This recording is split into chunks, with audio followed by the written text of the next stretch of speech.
This is Julie Pearson, Little Thunder. Today is Friday, September 20th, 2013, and I'm interviewing Eddie Morrison as part of the Oklahoma Native Artist Project for the Oklahoma Oral History Research Program at Oklahoma State University. We're at Eddie's home just outside Tahlequah. Eddie started out as a painter, but around 1988, you turned your energy to sculpture. You've won awards at various shows in and out of state, including Santa Fe Indian Market, and your work is held in numerous private and public collections. Thank you for taking the time to talk with me. You're welcome. Where were you born and where did you grow up? I was born at the Claremore Indian Hospital in Claremore, Oklahoma, and I was raised in Tahlequah. I was raised by my grandmother. She was a full-blood Cherokee.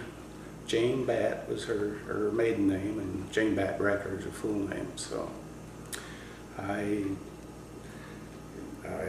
think she did a great job with me because I was a handful, I'm sure. So you grew up around the language. Are you fluent in Cherokee? Well, actually, I grew up in that period. I went to a non-Indian school, high school and grade school, and my grandmother came from a time when they were trying to do it, but she tried to encourage me, and she would tell me things and do things, and actually I got interested at one time, was trying to learn from her. Then I got to playing, and that was it. I've always kicked myself in the rear that I wasn't more in tune with what was going on. So I think it was before it was popular to be Native American anyway around here. So. Right. How about your mom and dad? Okay, my mother remarried when I was just a child, and I spent off and on with her up until my grade school years. She married a wonderful man named Jesse Hummingbird, and they relocated and went to South Carolina. When they relocated, a lot of the Indians, some of them went to the West Coast, some went to the East. He went to the east to South Carolina or Georgia and worked on the atomic energy plant down there.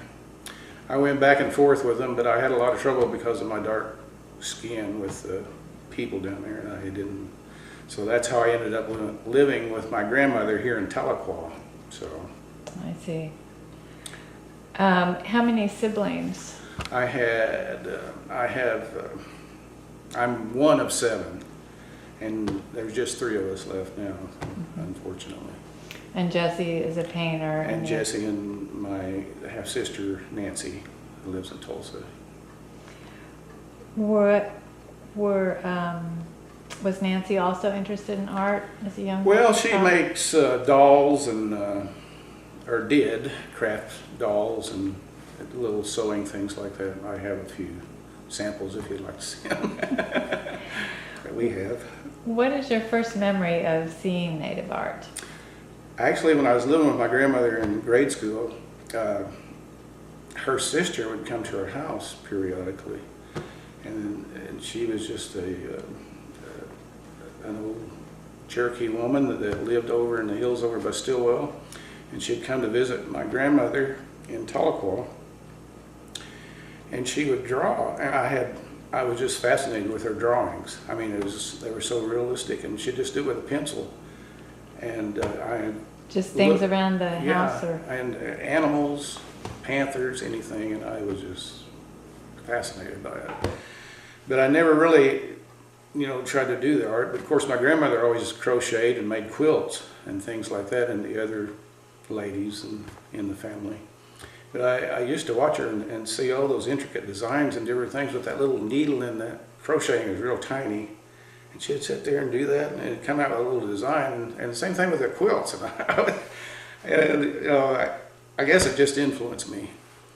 And I had a best friend that lived across the street kind of from us, and he was a Cherokee, and his dad, Lyman Van, was a cornstalk shooter. And he would make bows and arrows from just raw wood. And I mean, we would sit and watch him for hours just carving a bow out of that wood, and it just fascinated that he could make something like that out of wood from nothing. And that's the way I feel today, is see something come from nothing and go into something. It's exciting to me. What is your first memory of making art? Well, I think course, my grade school years, I never really took any formal art classes, even through high school. No art classes were No art offered. classes, pretty much. anything. And once I got out of high school, I got married and had children, and I started seeing, and I was always had in the back of my mind this interest in A.C. Bleagle. Used to be on TV and watch him and stuff like that. And of course, there was Willard Stone and a lot of these guys that are around here, those Solomon McCombs and Fred Beaver and some of those guys. And I was always fascinated by their work.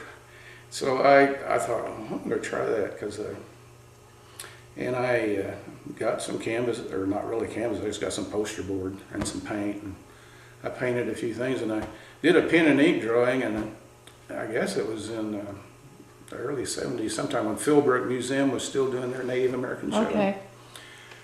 I submitted a drawing to them, and they accepted it, and I didn't even know what I was doing, and they hung it in there at the show, and I was just tickled to death to be hanging it there with some of those famous artists. And after that, I got an invite to go to Kansas City to do a show on the plaza there with Solomon McCombs, I can't remember some of those guys, Fred Beaver, I think Kelly Haney was just starting out, he was there, and some of the other guys, and we went downtown. I didn't even, my stuff was just, it wasn't even framed, it was just sitting on the table, and all these other guys had their stuff. But that was my first experience of actually showing my work, and someone bought one of my little paintings, and I enjoyed it, but I kind of struggled because I've never had any formal painting or art training other than self-taught. How old were you then, Eddie? I was in my 20s and still had Okay. black hair, so and matter of fact, my youngest daughter wasn't even born then. She was. But you were married. Yeah. But I still didn't really pursue it. I was went to school to be after I got out of college, I was a medical technologist and worked in hospitals. Let's talk just a little bit about college, which was at NSU. Is that right? You didn't take any art classes there either? No. I majored in biology and chemistry, and I didn't have any. I had to draw a lot because of the different things you had to draw for biology and different things, body parts and things like that. But I was still doing my little painting and drawings on the side, though, kind of just as a hobby. And trying to catch shows periodically, or? Actually, I never did another show. Well, I did a few little smaller area shows around, but nothing, professional. And I think I did the Trail of Tears show when it was first started, and different things, and people would buy the little paintings, and What were you selling them for? I think I sold one for $10, and I never got any major money, but what I got, I was pretty proud of, just because someone thought enough of it to buy it. Right. Well, then at some point, I guess you're working in medical technology, and then you decide to take up sculpture. I started actually carving by, when I was trying to paint and draw, I just didn't feel natural at it, and I thought, well, I'm going to try carving or something. So I got my pocket knife out and whittled out some pieces on wood, and it just came so natural. It was just a natural flow. I could think of it up here, and it'd come out my hands, and I could do it. And it was just, I was amazed at how. Wow. And it's kind of exciting, I think, and of course, that's the mystery of creativeness, I guess, because you really don't know where it comes from. It's just a gift you have, and the good Lord's and Creator's blessed you with. And that's the first time I just felt real natural doing something. So I kept on carving, and I saw this ad. Of course, I knew who Allan Houser was because I had always read about him and admired him. I read about this class I could take through the Art Student League of Denver in Marble, Colorado in the early 90s. Or actually, I don't even know if it was 89 or 90, but whenever it was, I saved my $400 and went up there and spent the week, and I was the only native artist in the class, and Allan took me under his wing, And I learned more in that 1 week about carving because he said, you just stick with me and watch me. He said, that's the best way to learn. And then when I started doing mine, And you were working in stone, I it guess. was marble. Marble. And I had never done marble before. And he came over to where I had a big piece of marble, and he said, where's your drawings? And I said, drawings? Where So he said, well, you get me a drawing and you come back tomorrow and show me what it's going to look like. And I never even sketched it out. And so I took a drawing back, and he's happy. And then he gave me some pointers, and from then on, we went through the rest of the class, and I'd sit over and watch him. He'd say, get your beer out of my cooler there and drink it and watch me. He was the most, I mean, for a man of his prowess, I think I appreciated him more as a man than as an artist because he was such a nice man. And when I got through, I said something about, I said, do you think it'd help me if I took more class? He said, I think you should go to the Institute of American Indian Arts in Santa Fe, and I'll help you get in if you want to go. So I applied, and I got into school and got a scholarship or whatever it is they give, and went there and got my 2-year fine arts degree in three-dimensional arts. Well, that's a big transition because you're having to talk your wife, I guess, and your kids into a move from Oklahoma to... Actually, they did not move with me. Okay. I was fortunate enough to have a degree in something I could work at out there. So I worked at the St. Vincent's Hospital there in Santa Fe while I went to school, which helped send money home and also pay my rent there and support me. And the whole time, and I mean, I'd come back and forth and to do that. I was Every living, couple months, yeah, or... and that's the way that worked out for me, and enjoyed every minute of it. I was fortunate enough to receive the faculty departmental award for outstanding student in three-dimensional arts, and I enjoyed all the classes, and it's the first time I've been around a lot of the other native tribes, and I think that was the biggest education I got right there, learning other native tribes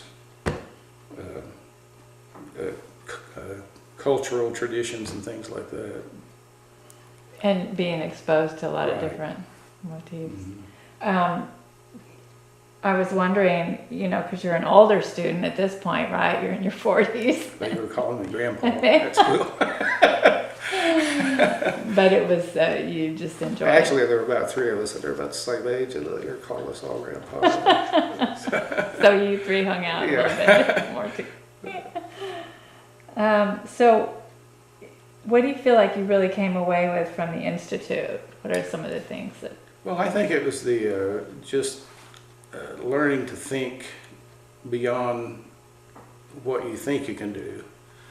And they really wanted you to stretch your creative imagination to go beyond something that's just, you know, like everybody else is doing.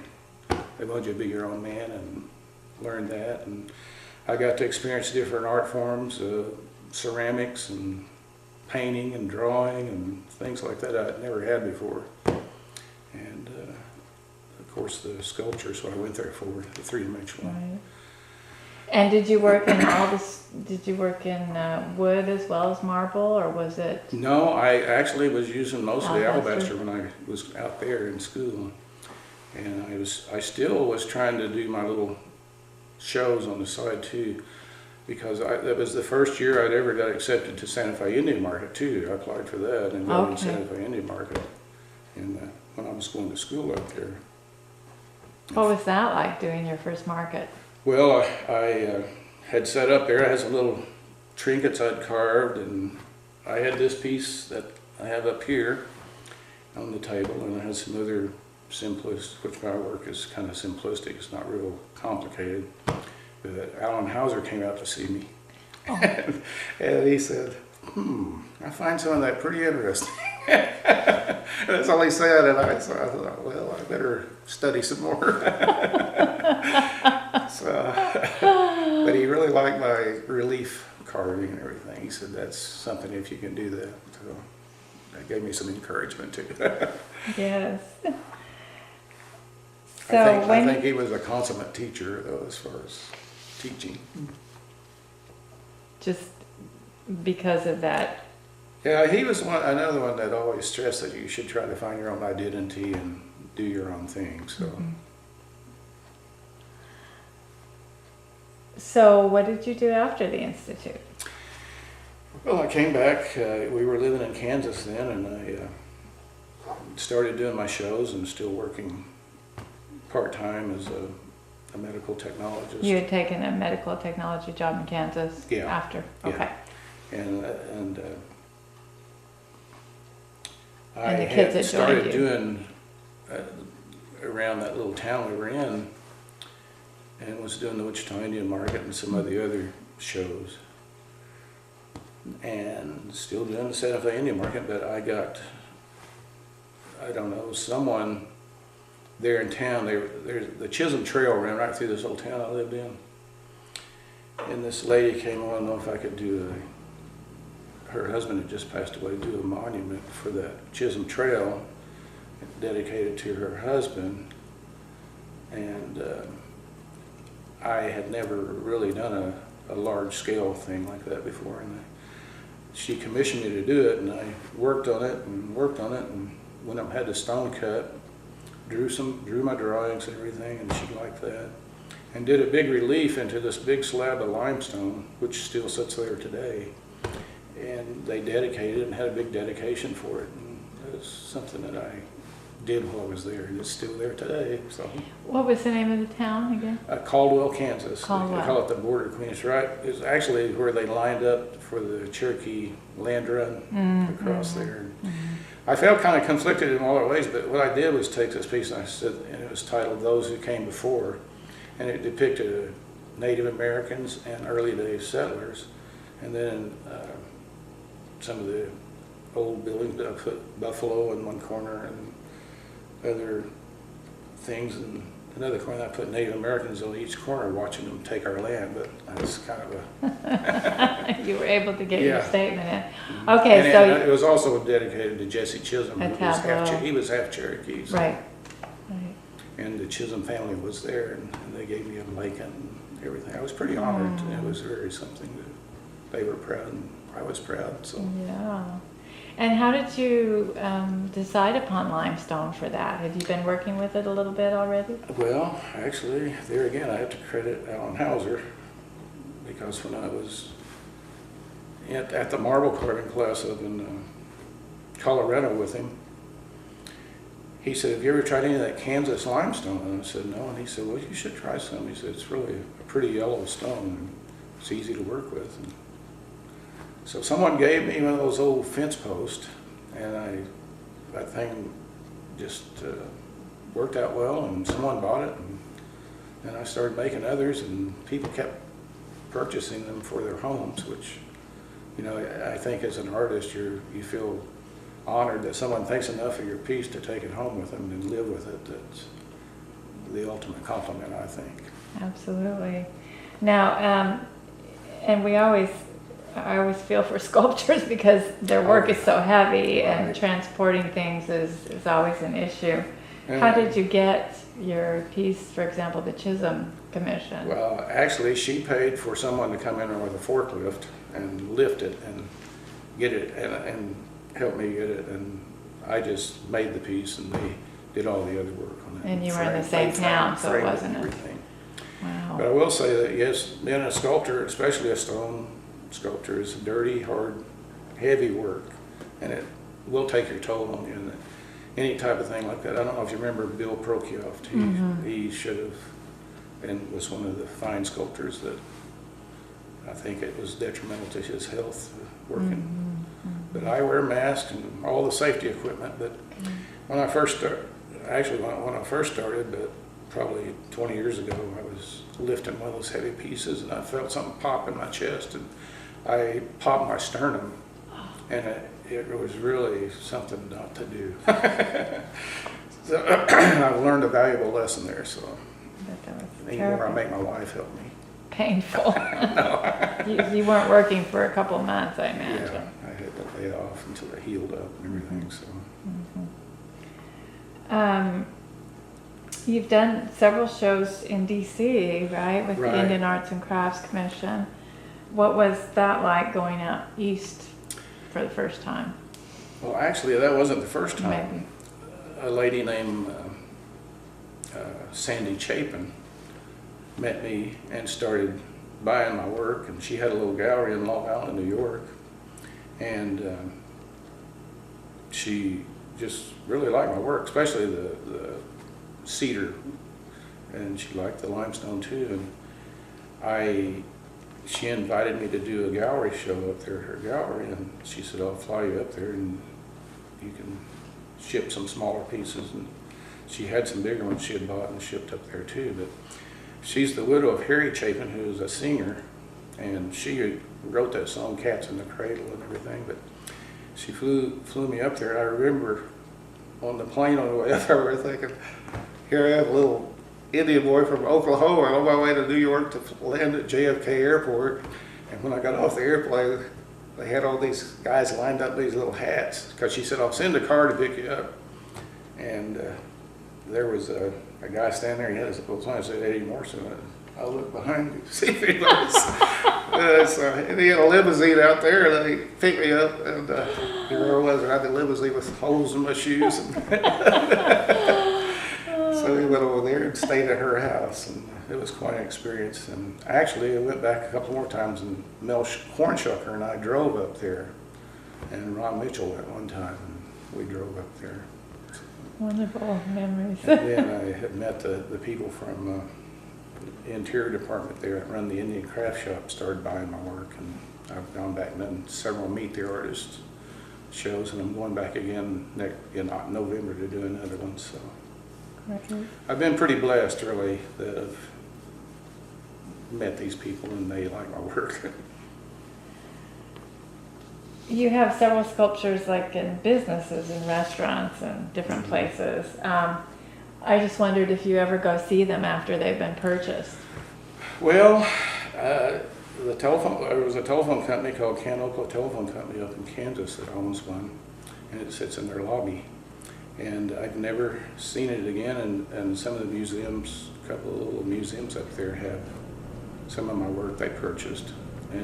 And I've never been back, but I do want to go back someday and see it. And there was a gentleman and his wife there in Caldwell that bought a piece dedicated to their son who died, and I made a piece of him, a large piece that sits in their That was like a business window downtown too there. A sculpture of him, Yeah, their it son. depicted him, a lot, kind of a likeness of him. That was probably a different... Yes, it was. I don't like doing that, and because my work's what I call impressionistic. It's not really realistic, and it's, I go with the impressionism. I just follow natural lines in the stone or the wood or whatever, and it was different for me to do that and make someone, you know. So it worked out well, though. Right. What influences come into play with your animal imagery, for example? Well, when I was growing up, my grandmother would always make comments about the animals, and a lot of these things I never paid much attention to until I went to school up in Santa Fe. She'd say, if you want to run fast, you'll eat a deer or rabbit or something. Or she would always relate what you ate to what you could do and stuff. She'd tell me these stories, but hers were they're not the complete story of the Cherokee myths and legends and things. And I had never heard of that book that not Tom Mooney, but that Mooney book that he wrote about a lot of the Cherokee myths and legends. When I went to school out there, we had to do a lot of things based on our myths, tribal things. And so I started researching, and I thought, oh wow, that's the rest of the story of what she used to try to tell me and stuff. So I did not a lot, but several pieces that were connected to some of those stories too. I don't do that anymore, but I did a lot of. Now my work is just kind of, maybe you call it generic, but I don't try to depict any myths or religion or anything like that in my works, other than some of the symbols or anything like that. Mm-hmm. When did you discover like the red cedar? When did you start working with that? That was early on. I actually started with the black walnut and the harder woods. And once I started using that red cedar, it was just so beautiful. And it was, I mean, it's not really exotic wood, but it has a character all its own. And I could use it, and if it had a knot or some kind of a defect, you might say a defect. And I started relating it kind of like to people that, you know, a person can have a defect in one area, but it still have another beauty that shines through. And I kind of, and that's the way I do it still to this day. I think, well, you know, I didn't have to be perfect, because humans aren't perfect, and you see a lot of people that might have a handicap, and some of them are just real beautiful people too. So I just kept using it, and I still do it. I can't, you know, deny it. That's what brought me to the dance, I guess, in a lot of ways. So I'm not sure, you know, how involved you were with the galleries, but in 1990, when they passed the Indian Arts and Crafts Act, I was wondering if you remembered how that impacted artists and galleries. Or actually, I had Jesse had already established himself as a painter then, my brother Jesse Hummingbird. And I met Bill Rabbit. I mean, of course, I knew Bill, but I got to know him. And they belonged to this group called the Indian Arts and Crafts Association. And they talked me into getting into that too. And it was a bigger organization than it is today. It's kind of doesn't have the strength it used to, but they were really instrumental in getting some of that law passed and everything. And I always admired that, so I joined it. And you had to be documented, and they stood up for the laws of, you know, trying to enforce it. And also there's the Indian Arts and Crafts Board too, that's in Washington D.C. They came and talked to me, and I know that it got to be a problem, still a problem in a lot of things today, especially jewelry and copying and things like that. That it's easy to do. Some of the, not necessarily foreign countries, but even people in this country will copy your work and market it as been done by you and sell it. So, and that's not fair. Right, right. Once you were, you know, getting really active with shows and active with your sculpture, selling it in public venues, did you and Jesse ever do any shows in the same place? Well, actually, I had a booth out at the Indian Market in Santa Fe, and we tried to share. We got into it, and like brothers do. So it didn't work out too well. And we are the best of friends. Well, and it's hard. Yeah, I was just thinking about the space to have a sculptor and a painter. Yeah, I think that was the biggest thing that caused the problem. Because Jesse's quite outspoken, but we got over it, moved on, and we're the best of friends. We have a lot of fun now just doing things together instead of trying to show our work together. Just visiting. Or if we do anything together, it'd be kind of like an individual artist at a show or something.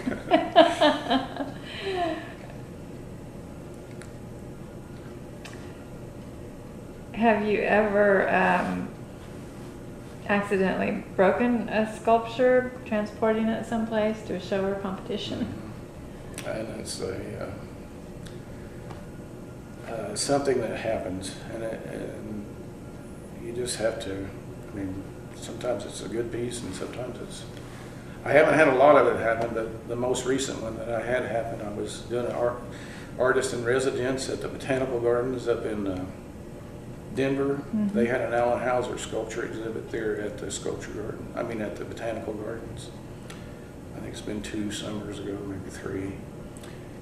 And I took my pieces up there, and they had a little booth outside for me to sit there. And since I was one of his he was a mentor, sort of mine,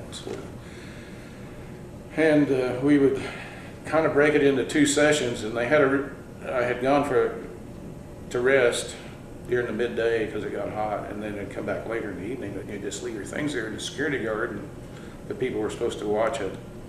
And I had some taller pieces, and they had a real bad windstorm, and the tent blew down, and a piece of it caught a piece, and it blew it over and broke it right in two. It was one of my wild onion pieces. So that one hurt probably more than any of them because I really liked that piece. And some guy had just called and said, "Have you still got that piece? I'd like to buy it." And then before I got home, it was broken too.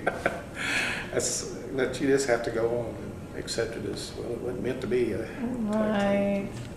Did you take a trailer then with your sculptures? Is that how you Actually, handled we that? have a large SUV that we load them onto, and I've done it so many years I could put it on some PVC pipe and usually roll it easily off. Mm-hmm. Now I will have, sometime I have to pay people to help me load them back on. Mm-hmm.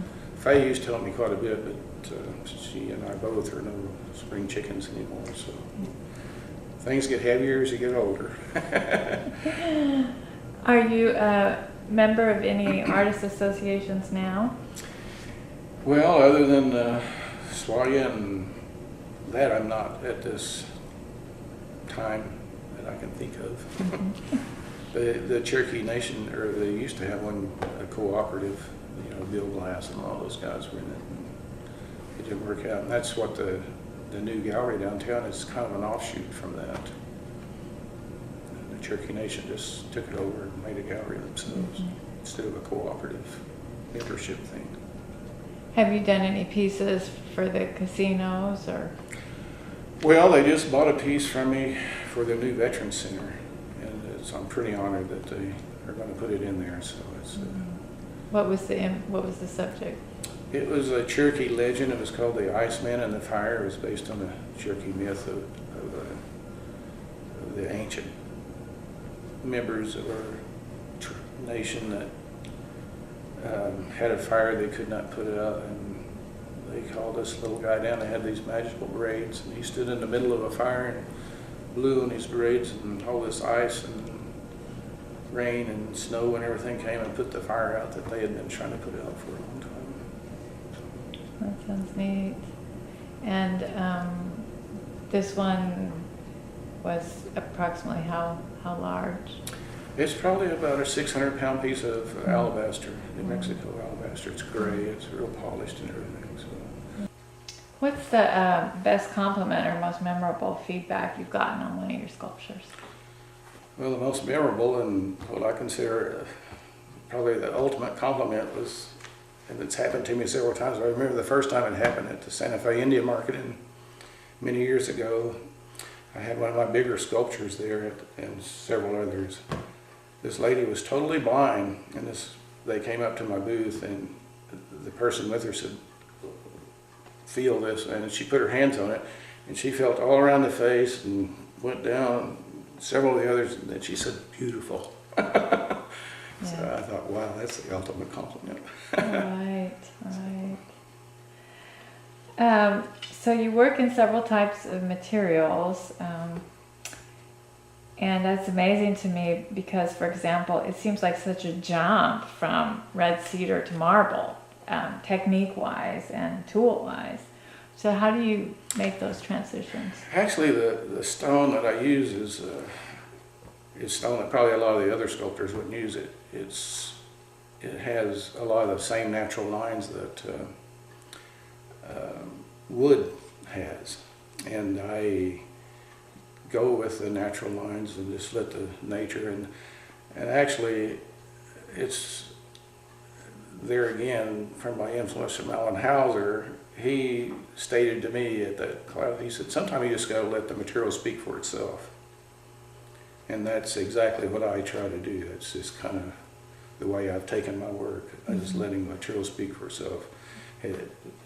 Like I was telling you, I'll go with the defects and the different things in the wood. And the same thing with the limestone. If it has the little inclusions of fossils, the old nails, or anything that people have put in there over the years, sometimes people have carved their names in there back in the 1800s, and I leave those on there. And it makes the piece more interesting because, especially the limestone, because it has a life of its own that it has. And it's gone from being formed eons ago to those early day settlers coming and making a fence post out of it. And then I come along 150 years later and make piece of sculpture out of it. So who knows where it's going to Maybe next? subject matter. Yeah, that's neat. So does that mean like once you have your materials, kind of letting them lie and walking around them and kind of seeing what they suggest to you? Or does it mean finding that? Well, I think it's a combination of both, really. It's sometimes it comes to me just like that, and other times I can sit and look at a stone and have to really let my creative mind go, and I have to see what I can put into that space and what I can get out of it and keep it to what I want to do with it. If with my you know, I was saying a while ago, I just kind of go with the natural lines, and it's just something I can't explain it. A lot of times I have done things before and gotten through with them, and I've turned around and looked at them, I'm like, gosh, did I do that? And it kind of gives me a little chill almost. I did the same thing with that piece up there when I first started, and even that bigger piece I did for the Chisholm Trail and stuff. That's the excitement that I feel. And I guess I still wouldn't be doing it if I didn't get some sort of a, beyond, you know, someone buying the piece, Right. the actual feel and love of doing it, I think is something that you can't market, you can't explain it, and it's something that unless you feel it, you wouldn't know what I mean.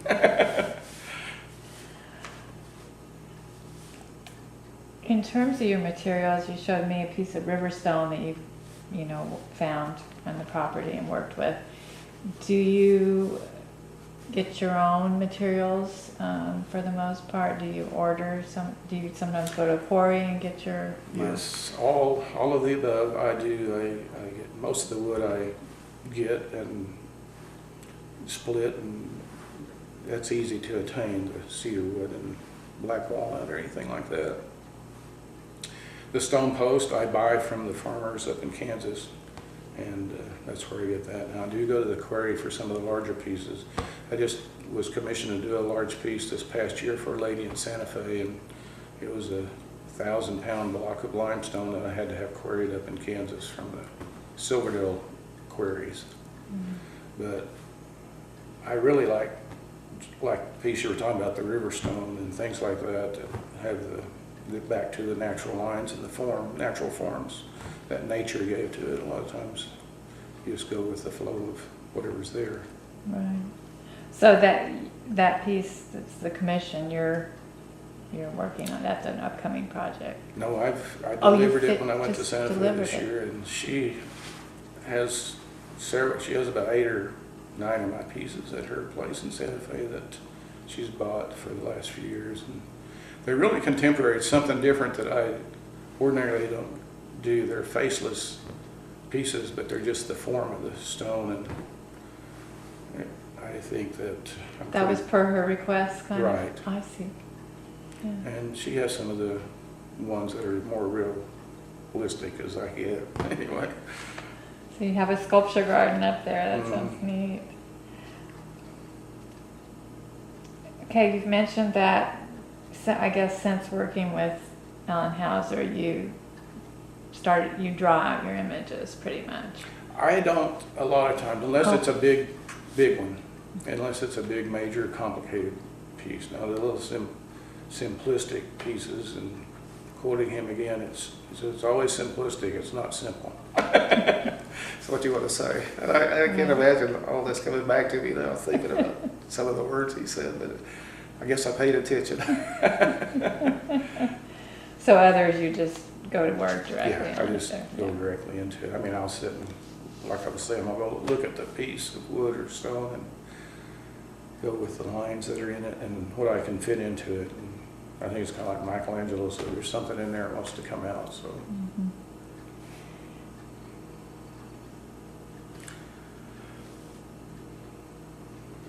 I admire other artists and other sculptors especially, and I think it's kind of a brotherhood for artists, especially the ones that have survived over the years.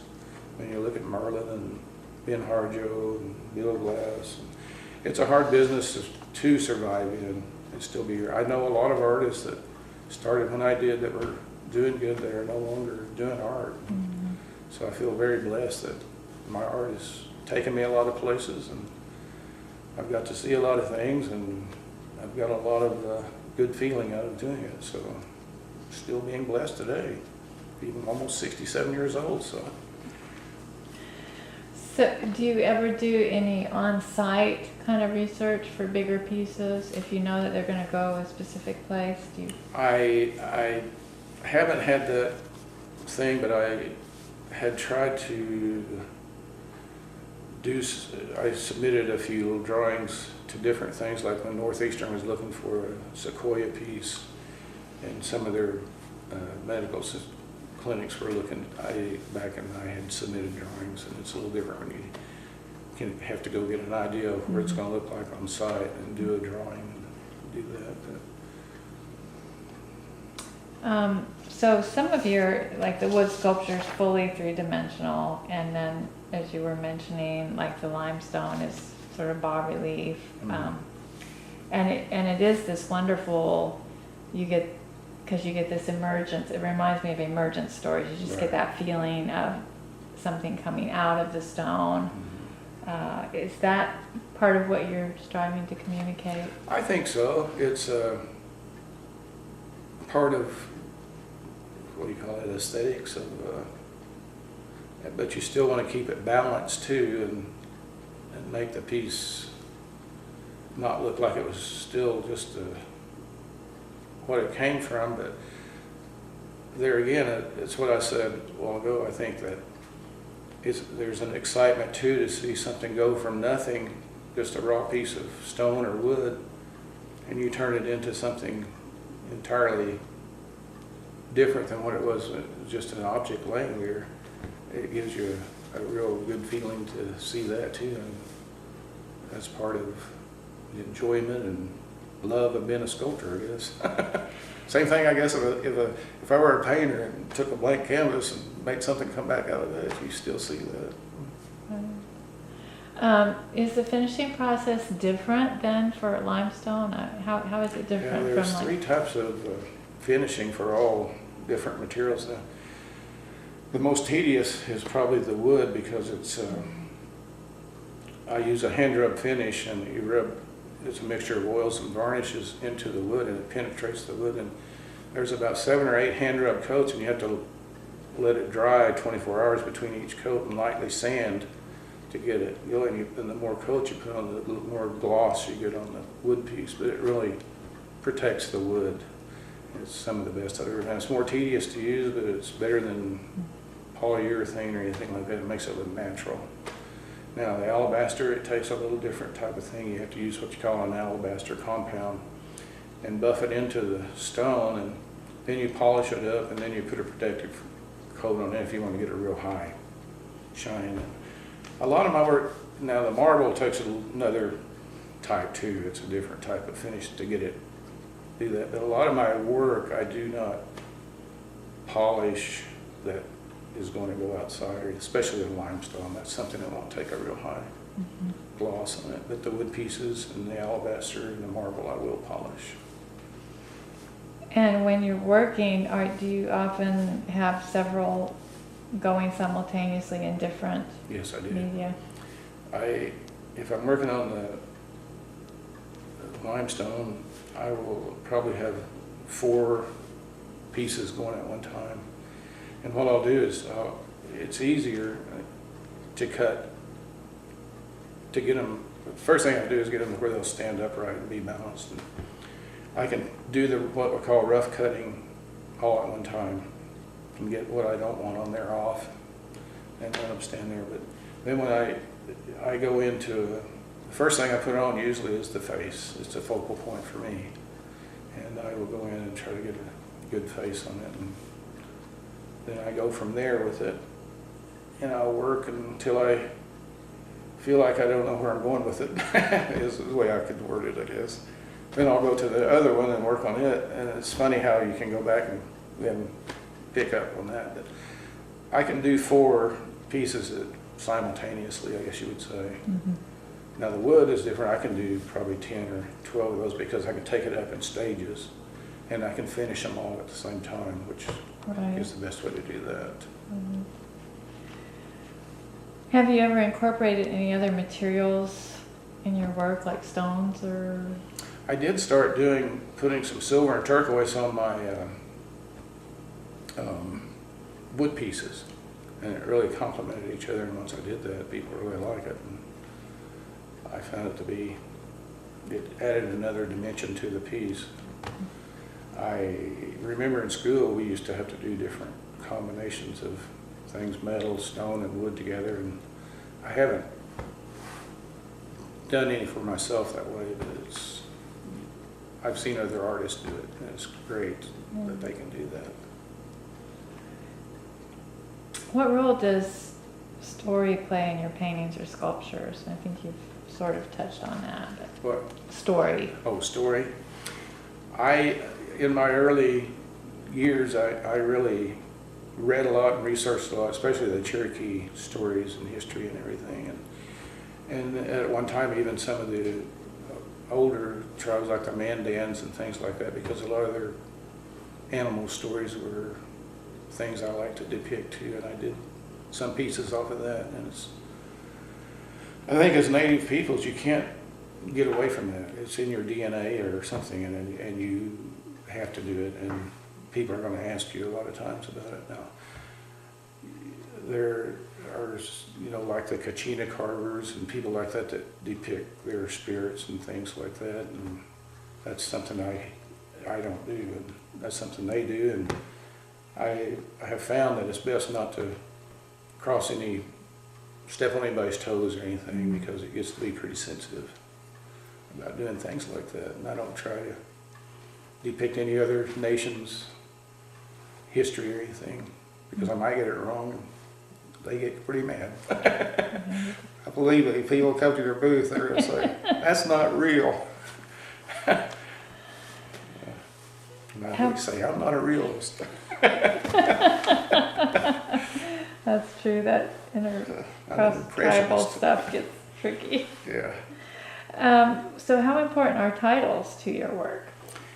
Well, I think it's important.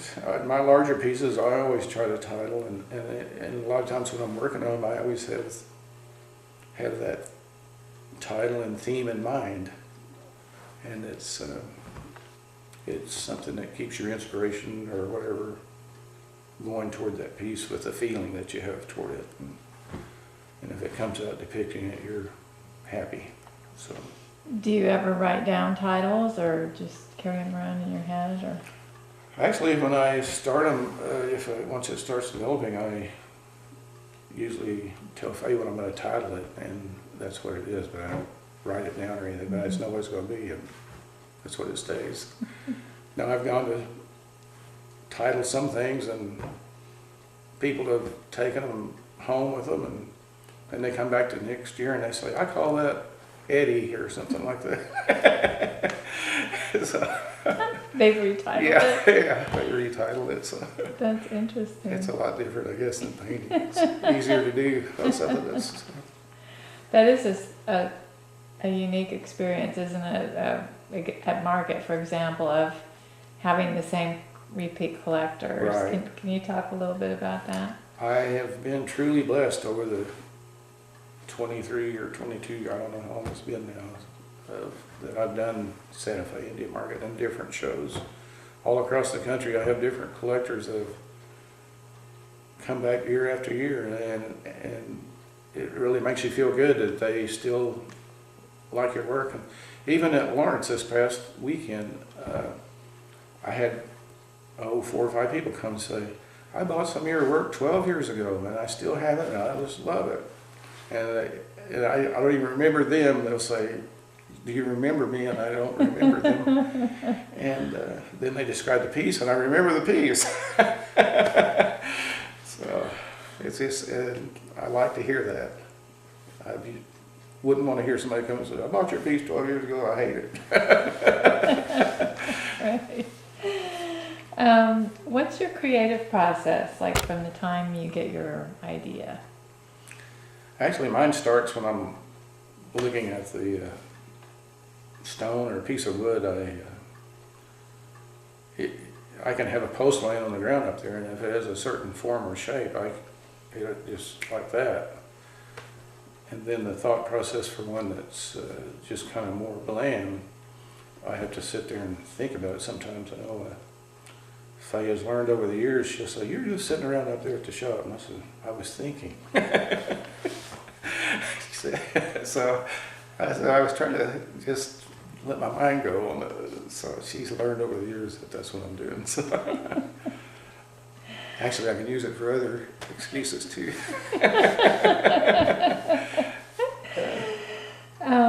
What's your creative routine? Like, do you like to work early in the morning or at night, or what? I'm a morning person. There are so many artists I know that work at night. I have never been able to work at night. Once it passes 3 o'clock in the afternoon, I don't like to work. I don't know what there is about that, but I do my best work in the mornings. And of course, a lot of times I have to work outside 90% of the time. And the way my studio sits in the summer and even in the winter, but summertime the sun gets so hot on that side after 2 o'clock in the afternoon, you know, it can be 110 degrees up there, and no matter what you do, you're not going to get cool, and that's when I usually quit working. So. And how about the winter? Are there times when you just can't work because it's too cold? There are times, but there are many days I go up there with so many clothes on I can hardly lift my arm and chisel on stone. I have a wood stove up there, so I'll go inside periodically and warm up and go back out there. But I've been up there when it's been brutally cold and snowing and everything, when I'm trying to get ready or make a piece for a deadline or something. It's for the love of being a sculptor, I guess, that you do that. How big a part of your work are commissions? Probably it's taken off more in the last 5 or 6 years than it ever has been, and it's at least 30% probably of my, if I were guessing right now. Yeah. I just love going to do the shows still, though. I used to say, well, I'd be glad I hope someday if I ever get real well known or I make enough money, I can quit doing the shows. But number one, I've never gotten rich at this, and I have probably established myself as an artist, but I love going to those shows and seeing our old friends and just doing it. And I told Faye the last trip out, I said, I don't know how much longer we can keep doing this. And she said, well, as long as we're having fun, we'll keep doing it. So it is a balance, isn't it? Right, it is. Looking back over your career, what was the fork in the road moment when you could have gone one way and you or another, and you could have made that choice? Well, probably the fork in the road was when I was working at a hospital in Wichita, Kansas in the late 80s. And I got fired from the job because I got into it with this other guy. And it was over a loud radio. I hate to even talk about this. It embarrasses me today to talk about it. But they fired me and him. And I had to go home and tell my family I got fired. That was really embarrassing. And after that's when I got another little job, and I seen that deal with Allan Houser's being a guest lecturer at the Art Student League of Denver. And I saved my money and went to that. And once I did that and went to art school, it was no looking back at anything else. And that was probably the big turning point as far as being a professional artist. Getting fired from a job, that is embarrassing. I don't recommend that for you. It's a blight on your record. What would you say has been one of the high points in your career? Oh, I think the high point is just knowing that my children respect what I do and my family. I think that's a good feeling. You know, I can remember in-laws saying, "Why don't you quit that and get you a job?" And now I do well enough at it now, I can call it a good job. And my kids really respect what I do, and they brag on me, and I just really find that refreshing. What has been one of the low points? Oh, I think just a lot of times you kind of get down because you don't have any money and you're struggling, and you think nobody likes your work sometimes because you can go to shows and not sell a thing, and you get kind of low at those periods. And I've learned over the years just to go on down the road to the next show and don't think about it. And I can't say that I've had a real ultra low thing, other than a lot of times going through periods of what we call the roller coaster, the downside and going back up. But the high points outnumber the low points in this, for me personally, more than I can say. And even this past weekend at Lawrence, my little granddaughter was going up to Faye was taking it around to Dana Tiger and John Tiger and some of them, because I know them and they know Faye, and she was telling them, I'm an artist. She said, I'm an artist too. And I thought, well, that's pretty neat, because none of my other kids or anybody has ever said they wanted to do it. So she's interested. Yeah, she draws things at home.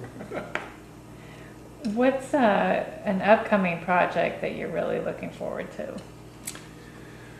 Well, I think that my major thing right now is I'm going to go do another Meet the Artist show in Washington, D.C. at the Interior Department at the Indian Craft Shop. And they're going to put a couple of my stone post sculptures out in their courtyard. They want a couple for the courtyard there, so that's my next upcoming thing that's I'm working on and looking forward to. And I'm thankful for the chance to do that. Is there anything that we've forgotten to talk about or you'd like to add before we take a look at your work? No, I'll probably think of it after you leave. But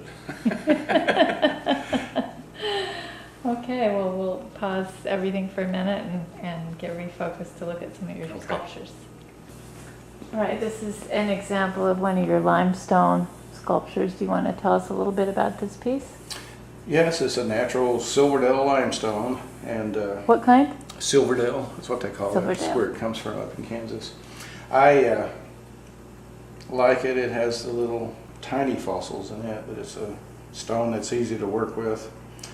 And I had made a larger piece, and this was a fragment that came off of the larger piece. It depicts a woman that's reclining. I can remember when I was a young child, and we would go to the river or something, and it'd be these rocks and things, and people would, especially, I can remember after eating and stuff, my grandmother or some of my mom or somebody, they would go sit up on that rock and kind of recline and relax, and that's what I kind of thought of while I was doing that. It's kind of funny. What's the title? It doesn't really, I just call it a reclining woman. Reclining woman, yeah, it's gorgeous. But I leave a natural, and there again, that's letting the material speak for itself. Right, that's beautiful. And now we're looking at some of your red cedar. You want to talk about these? Yes, the cedar wood is my first love when I first started, and I still love it. It's such a natural wood. It's not real exotic, but it's a beautiful wood, and it's you can see the grain. And I can take an old piece of wood that's been dead many years, and it's just like it comes back to life. And I rub this tongue oil into the grain and the wood, and penetrates. And recently I've started using turquoise and some silver to add a little complement to it, and it works out well. And there again, I just go with the natural lines in the wood, and whatever it flows and is going to be. I've been real successful with what they call cedar wood bears, but if you'll look at the grain on the back, it's just like the fur on the in the Cherokee stories. The bears were pretty significant. They were part of our tribe who went off and became bears, and they told us if we ever needed food or clothing or anything like that, we could take them for it. And the Cherokee word for bear is Yona, So Those are really nice pieces. All right, how about this piece? okay, this is one of my earliest pieces that I tried relief carving in. It's an old scrap piece of black walnut wood, and I was, of course, the Trail of Tears are a very significant event in the history of our Cherokee Nation. And I think that, I don't know, I was looking for something to do, but to try in relief, and the way this came to me is one of those stories you hear sometime. I was out standing and watching the clouds, and this cloud came on, and it was basically shaped like that piece of wood, and it had that same kind of image in it. And so I went to the studio and I started carving it. And this is one of those pieces that when I got through with it, I looked at it and said, did I do that? And I did that piece probably 25 years ago or more, so it's a piece that I just keep in my house. It's my Trail of Tears piece to represent that. I call that survivors of the Trail of Tears, because we're the ones that survived and descendants of those that came on today. Otherwise we would not be here. As all tribes have a history like that. We are all survivors, really, all Native peoples. Fortunately, Right. we're still here. We're still here. Well, thank you so much for your time today, Eddie.